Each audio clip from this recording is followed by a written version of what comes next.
Bonjour tout le monde, bonsoir, bonjour, ça dépendra à quel moment vous regarderez la vidéo. J'espère que vous allez bien. Aujourd'hui, on va parler du nouvel épisode de Boruto. Et franchement, il n'y a pas à dire, c'est toujours de la bombe. C'est toujours de la bombe, franchement. Tous les épisodes qu'on a regardés, franchement, ils m'ont fait rire. J'ai toujours passé un bon moment, il n'y a pas à dire. Il n'y a pas eu de moment où je me faisais chier, où je me disais, il faut que ça avance. Mais franchement, je kiffe ce qui se passe pour l'instant. Alors, encore une fois, dans cet épisode, on voit à quel point la nouvelle génération a un putain de potentiel comparé à la précédente.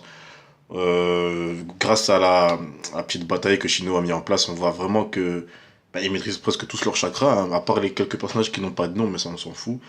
Mais bon, on va parler de ça dans l'ordre. On va tout d'abord commencer par un petit détail, un tout petit détail. Je sais pas si vous avez remarqué dans l'opening, quand il court, à la fin de la chanson, là, maintenant il court plus de la même manière. Avant, il courait genre comme des robots, comme ça, tout droit, et là, on sent qu'ils ont changé. Ils se sont dit, ouais, non, c'est moche ça, on va améliorer la chose. Donc maintenant, ils l'ont fait, et je trouve que c'est mieux, hein, tout simplement. Ah, bref, alors, on rentre dans l'épisode. Alors, par quoi on commence? On commence par une petite démonstration de Konohamaru qui nous montre qu'il suit les traces de Naruto à la perfection. Le gars, il maîtrise le Rasengan, il invoque des crapauds, il a la classe, rien à dire. J'aime beaucoup son design en plus, donc Konohamaru maintenant, il pète la classe, et on aime ça. Alors ensuite, je vois Shino et Konohamaru qui annoncent aux élèves qu'ils vont apprendre à faire des invocations.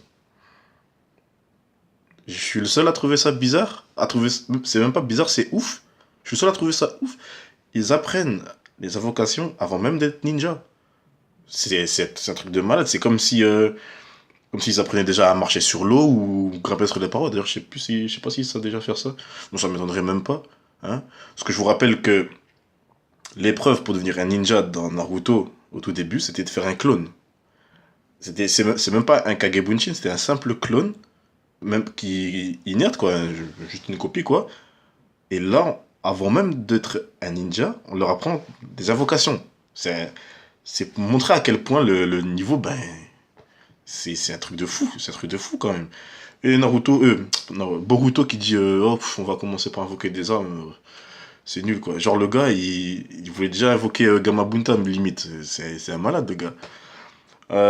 En tout cas, à la fin de l'épisode, je peux vous dire que je me suis chié dessus. Mais bon, on verra ça plus tard. Shino, ce qui m'a fait rire, c'est que c'est lui qui parle, c'est lui le prof quoi. Konomaru c'était son assistant, on va dire dans cet épisode-là. Et c'est marrant de voir à quel point Shino il parle beaucoup dans Boruto. Dans Naruto ou Naruto Shippuden, le gars il parlait presque jamais et quand il parlait c'était souvent quand il y avait la fight, un ennemi ou un truc comme ça. Et là maintenant il parle beaucoup déjà de un, il parle beaucoup et de deux, ce qu'il dit c'est souvent, c'est souvent de la merde, on dirait. Hein. Souvent, les élèves, ils disent, ouais, c'est nul ce que vous me dites, Sensei. Sensei, pourquoi vous n'avez pas parlé comme ça? Il le clash, enfin, je vais pas dire il le clash, mais c'est surtout le fils comment il s'appelle encore Ah, le gars tout blanc, là. Sai, voilà, Sai. C'est tout le fils de Sai qui, comme d'hab, il n'a pas peur de dire les choses aux gens. Hein. Comme quand il clash la fille de Choji, la Chocho, truc bizarre.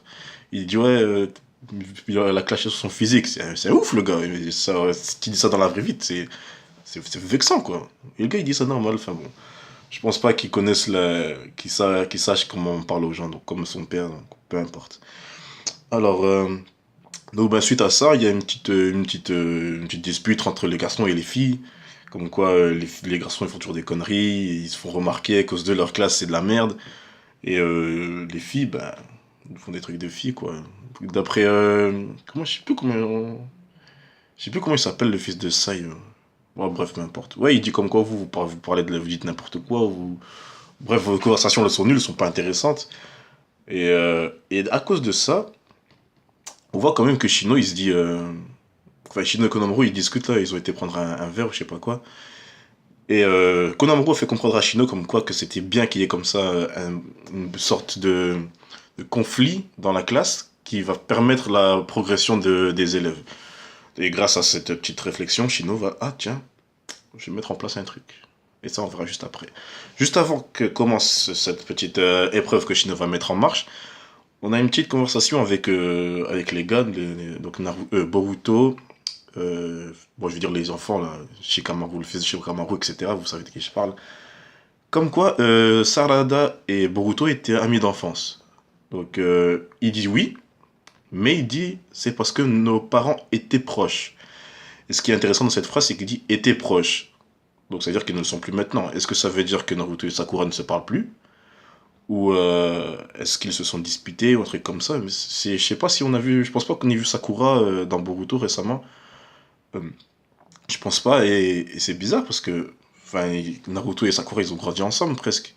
Enfin, je parle pas de Sasuke parce que lui il est plus dans le village, on le sait, mais ils ont quand même grandi ensemble. Je pense que ça, il devrait y avoir, je sais pas, genre des repas entre eux le soir pour rappeler le bon temps, un truc comme ça. Je sais pas, moi je vois ça comme ça. Si s'ils ont grandi ensemble, il doit y avoir un lien qui doit pas être brisable. Ils doivent continuer à se voir et manger ensemble. Enfin, truc d'adulte, quoi. Vous voyez ce que je veux dire? Et là, ils disent qu'apparemment, ils ne se parlent plus. Bizarre. Ce serait triste, hein, quand même, mais bon, je pense pas que ça soit. Je pense pas qu'il y ait eu une dispute ou un truc comme ça dans Naruto. Je pense pas que dans Naruto, d'ailleurs, il ait le temps de se disputer avec quelqu'un, vu qu'il est tout le temps au bureau de Kage. Mais bon, c'est bizarre et, à mon avis, on devrait en entendre parler par la suite. Enfin, on verra les liens qui les unissent maintenant, mais je pense pas que ça soit trop grave. On verra ça plus tard.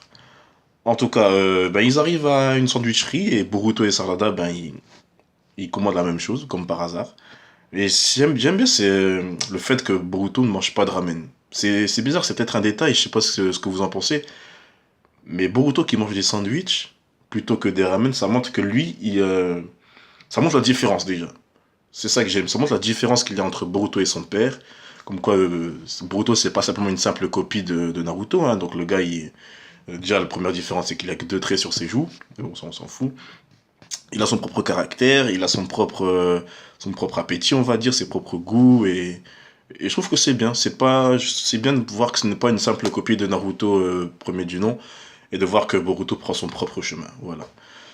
En tout cas, Boruto et Sarada, bon, ils se disputent pour le sandwich, mais c'est Sarada qui l'obtient à la fin. Et juste après ça, ce qu'on a, c'est que Iwabe propose ceci. Il y a des tensions entre les filles et les garçons, et il propose de faire une sorte d'affrontement pour creuser l'abcès, pour passer à autre chose. Et il y a la déléguée qui est derrière, elle dit ah non, non, non, faut pas se battre, faut pas se battre, faut pas se battre. Et là, à ce moment-là, il y a Shino qui arrive et qui leur annonce que finalement, il n'y aura pas de bataille, il n'y aura pas de combat proprement dit parce que les combats sont très mal vus, mais il a organisé quelque chose qui va faire en sorte de les départager en quelque sorte. Donc, il a mis un drapeau sur le toit de l'académie, et le premier qui attrapera le drapeau, ben, ce sera le vainqueur, et les perdants ben, devront obéir à faire une sorte de gage ou un truc comme ça. Ce qui se passe, c'est que il y a des règles, donc, enfin, pas vraiment de règles, mais la seule règle qu'il y a, c'est qu'il faut juste attraper. En fait, je suis bête, hein, il n'y a pas de règle. Ouais, il faut juste attraper le drapeau et qu'il a juste mis des pièges, en fait. Voilà, c'est juste ça. Il a juste mis des pièges et attraper le drapeau. Les shurikens sont permis, hein, donc tu peux blesser mortellement ton camarade de classe s'il n'a pas de chance. Alors, en tout cas, ce qu'on va voir dans cette épreuve, c'est ceci. Les ninjutsu. Alors, il y a Iwabe, Chocho, Shikadai, un truc comme ça, je sais plus. Bref, les enfants, par Iwabe, les enfants qu'on connaît leurs parents, on voit qu'ils maîtrisent les techniques de leurs parents. C'est intéressant ça.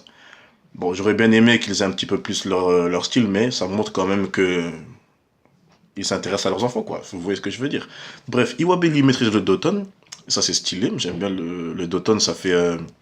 Ça montre de la puissance. Je sais pas, le gars, tu vois, il frappe en plus sur le sol, ça fait stylé. Puis il lève un mur pour empêcher les filles de passer. Juste après, t'as Chocho qui a grossi la main. Elle a même pas fait d'incantation ou même pas dit le nom de technique, un truc comme ça. Elle a pété le mur tout simplement comme ça, avec son poing grossi. Après, on a Shikadai qui maîtrise le Kage. D'ailleurs, tiens, en parlant de Shikadai, c'est pas Kagemane le nom de sa technique là? celle de Shikamaru, c'était Kagemane no Jutsu. Et c'est exactement la même. Et lui, il dit Kage Shibari. Je sais plus si. Non, il n'y a vraiment pas. À part dans Naruto petit, j'avais vu. Quand j'avais vu une vidéo, et quand Shikamaru, il avait affronté des ninjas du son comment ça s'appelle, l'épreuve finale de l'examen des Chunin. Il y avait eu donc l'invasion de Orochimaru, hein, si vous vous le rappelez, ils avaient pris en otage le troisième Hokage. Et ils étaient enfuis pour attraper Gaara, etc. Et Shikamaru, il faisait face à des ninjas. Et il avait fait la technique des ombres, donc Kagemane no Jutsu. Et les ninjas avaient dit, ah, c'est la fameuse technique de Konoha, Kageshibari no Jutsu.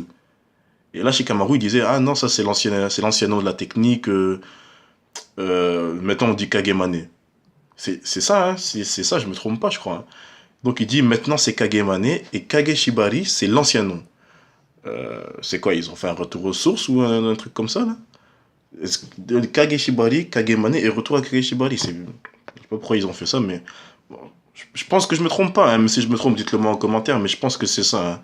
Je pense que c'est ça. Rappelez-vous le moment. D'ailleurs, c'était un putain d'arc ce moment-là. C'était trop stylé, tout le monde était trop fort. Surtout Naruto d'ailleurs.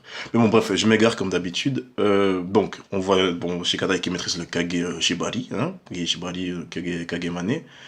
Après, on a Denki. Tiens, Denki, le petit intello de la bande, on va dire, c'est le petit geek qui montre ses capacités d'intellectuel. Enfin, entre guillemets, je dis ça, mais il a juste réussi à ouvrir la porte, une porte électronique avec son PC. D'ailleurs, son PC qui a toujours de la batterie, hein. Super, je me demande c'est lequel d'ailleurs, parce que moi aussi j'ai besoin d'un PC. Qu'est-ce qu'on a d'autre? Bah, c'est tout après Naruto, le fils de Sai et tout ça qui maîtrise le. Comment ça s'appelle? Putain, j'ai vraiment un problème avec les noms, hein. C'est grave, ça, j'aurais dû le noter, tiens. Bref, vous savez, bah non, il vient pas. Peut-être en fin de vidéo, il viendra. La manipulation. Non, pas la manipulation. En tout cas, le dessin, là, pour faire sortir des bêtes, il maîtrise ça. Et je trouve que ils ont géré quand même, les gars. Ils ont plus géré que les filles, hein. Et je dis pas ça parce que je suis un mec, hein, sérieusement. Ils ont plus géré que les filles. Ils ont eu des stratégies, ils ont utilisé des techniques, ils ont utilisé leurs atouts. On voit Shikadai qui a très bien réfléchi, qui a dit ouais, les filles elles sont à l'intérieur, donc nous on va passer par l'extérieur. Ils vont faire les appâts avec des fumigènes. Boruto qui a trouvé un rouleau, d'ailleurs un rouleau. Non, c'est un rouleau normal on va dire, mais c'est Boruto qui a foutu la merde, je vais vous dire après pourquoi. Un rouleau, il a réussi à invoquer un serpent. Donc il est passé par l'extérieur, il a balancé ses clones, qu'il l'a balancé lui-même, c'était très stylé. Et il y a une fille ninja, on ne connaît pas son prénom, qui a fait péter la porte, et grâce à ça, Chocho, elle a pu passer au-dessus pour rattraper le drapeau. Et là, Boruto, ce qu'il a fait, c'est qu'il a réussi une invocation. Il a réussi une invocation d'un serpent, tout blanc d'ailleurs, qui était très bizarre. Mais ce qui est bizarre, encore plus bizarre que le serpent, c'est le monstre qui a été invoqué avec lui. Et moi, je me pose cette question. Est-ce que le monstre fait partie du serpent ou est-ce que Boruto voyait le monstre mais pas les autres? Vous voyez, grâce à son œil, enfin on n'a pas vu l'œil dans cet épisode-là, mais on dirait le monstre qu'on a vu dans l'épisode précédent où au tout début il y avait une sorte de silhouette comme ça qu'on voyait. Et on dirait celle-ci. Je pense que c'était le monstre qu'on voyait là, mais Boruto était le seul à le voir, on dirait. Parce que tout le monde disait, hey, Boruto ton serpent, hey, Boruto ton serpent. Mais personne ne faisait allusion à une chimère, on dirait. Enfin, on aurait dit presque un lion. Et avec une queue de serpent, bah, ça ferait une chimère. Est-ce que, est-ce que ce monstre est endormi dans les rouleaux? Est-ce que Boruto l'a fait sortir inconsciemment, mais qui est invisible et tout ça? Parce que c'est bizarre quand même. Qu'est-ce qu'il foutait là? Et en plus, quand Konohamaru arrive pour sauver les élèves avec son Rasengan, il frappe le serpent, pas la bête. Donc lui non plus l'a pas vu. Mais c'est bizarre de se dire ça parce que juste après, je sais plus si c'est Shino ou Konohamaru qui dit ça, il dit comment ça se fait que Boruto a pu invoquer un tel monstre avec si peu de chakra. Alors, le monstre qu'il parle, est-ce qu'il parle du serpent ou est-ce qu'il a vu la bête? On sait pas. C'est bizarre. Qu'est-ce que vous en pensez? Est-ce que vous pensez que le monstre, c'est juste les enfants qui l'ont ignoré et que tout le monde l'a vu? Ou non, franchement entre nous, en plus l'aura qu'il avait autour de lui là, le monstre, franchement, ça c'est clairement le même chakra qu'il y avait autour de de Denki et de Metal Lee dans les épisodes précédents. C'est clairement... C'est le même. Non, si, c'est le même, hein. Rassurez-moi, vous avez vu la même chose que moi, c'est le même. Alors, est-ce que ce monstre est dans tous les relots ou bien est-ce que Boruto est tombé dessus par hasard? Ce serait vraiment un coup de malchance, hein, franchement. Mais bon, le monstre, il a pas fait grand-chose, hein. Je pense je pense que le monstre, il contrôlait juste le serpent. À mon avis, il rendait le serpent plus méchant qu'il n'aurait dû l'être, comme Denki et Metal Lee. Donc, à mon avis, c'est pas... Enfin, vous voyez ce que je veux dire, hein. C'est pas le monstre lui-même qui attaquait tout le monde. Il était juste là en tant que pour tirer les ficelles, quoi. Enfin bon, on verra ça par la suite. À la fin d'épisode, on voit un personnage que moi j'ai vu dans les scans, mais je sais plus son nom. Je sais plus si c'est Mitsuki ou Itsuki, un truc comme ça. Je vais rien dire dessus, je vais rien dire, je vais pas dire c'est l'enfant de qui, ni d'où il vient, ni quoi que ce soit. On verra ça par la suite, on va tous découvrir ça. Enfin, pour moi, je vais redécouvrir ça, mais on va tous découvrir ça ensemble dans la semaine prochaine. Dites-moi ce que vous avez pensé de l'épisode. Si vous avez des questions, posez-moi les questions. Je vais essayer d'y répondre. Comme vous voyez, ben, je réponds un maximum à tous les commentaires, hein. Je veux vraiment qu'on parle de manga tous ensemble, hein, parce que c'est pour ça que je fais ça d'ailleurs. De manga, d'anime, etc. Enfin, vous voyez ce que je veux dire.